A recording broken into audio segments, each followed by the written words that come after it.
না না না না না না না না আগরতলা যে স্লাগ নেম যেটা আছে না এটা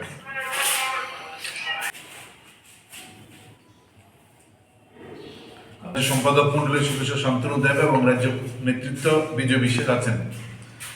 মূলত এই সময় আপনারা সবাই দেখছেন যে গোটা রাজ্যে নির্দিষ্টভাবে 3টা দাবিকে চিহ্নিত করে আমাদের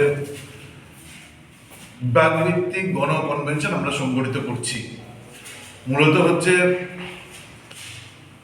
রাজ্যের মানুষের কর্মসংস্থানের দাবিতে, রাজ্যে আইনের শাসন পুনঃপ্রতিষ্ঠা করতে এবং নেশার বিরুদ্ধে এবং নেশা কারবারের বিরুদ্ধে কঠোর ব্যবস্থা গ্রহণ করার দাবিতে আমরা গোটা রাজ্যে এই আন্দোলন কর্মসূচি গ্রহণ করেছি।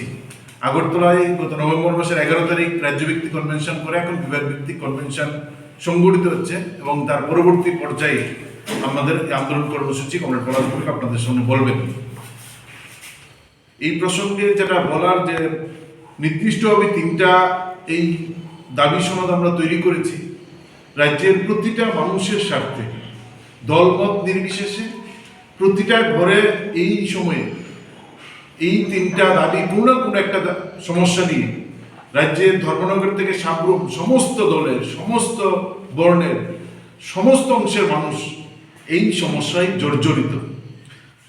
রাজ্যে যারা আমাদের মন্ত্রীরা আছেন তারা ব্যস্ত রাজ্যের মানুষকে কিভাবে প্রতারিত করা যায়, কিভাবে তাদেরকে নানা সুযোগ সুবিধা থেকে বঞ্চিত করা যায়, তাদেরকে কিভাবে দাবিয়ে রাখা যায় সেই চেষ্টায়।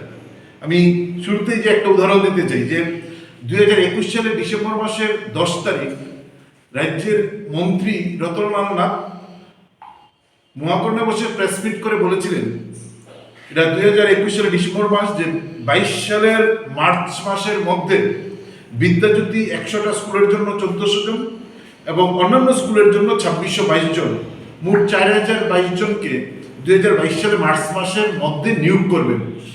2022-2023 পেরিয়ে যাচ্ছে, 2024 সালের ডিসেম্বর মাসে আমরা দেখলাম রাজ্যের মন্ত্রী সুশান্ত চৌধুরী প্রেস মিট করে ঘোষণা দিচ্ছেন বিদ্যাজ্যোতি স্কুলের জন্য তারা নিয়োগ করবেন।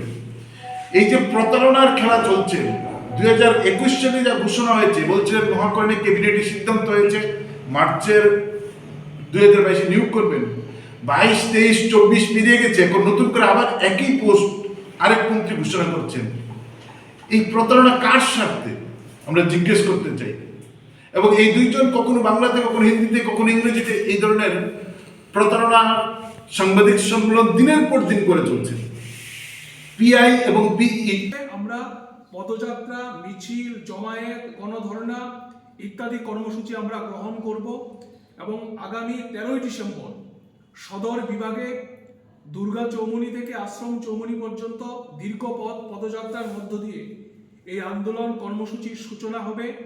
জানুয়ারি মাসের প্রথম সপ্তাহ পর্যন্ত রাজ্যের প্রতিটা মহকুমায়, লোকালে, বিধানসভা এলাকায় আমরা পদযাত্রা, মিছিল, গণধর্ণা ইত্যাদি কর্মসূচি আমরা সংগঠিত করব এবং রাজ্যের শত শত ছাত্র, যুব বন্ধুরা, শুভাকাঙ্ক্ষী মানুষ এই কর্মসূচিতে সামিল হবে।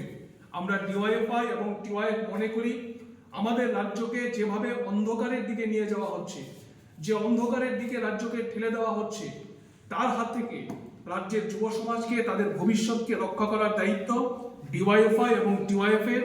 এই দায়বদ্ধতা নিয়েই আমরা রাজ্যব্যাপী এই আন্দোলন কর্মসূচি গ্রহণ করেছি এবং আমরা আশা করছি যে জনগণের অক্লান্ত পরিশ্রম, যুব সমাজের অংশগ্রহণের মধ্য দিয়ে আমাদের এই আন্দোলন কর্মসূচি, যেটা জানুয়ারি মাসের প্রথম সপ্তাহ পর্যন্ত চলবে, এই আন্দোলন কর্মসূচি সার্বিকভাবে সফল হবে।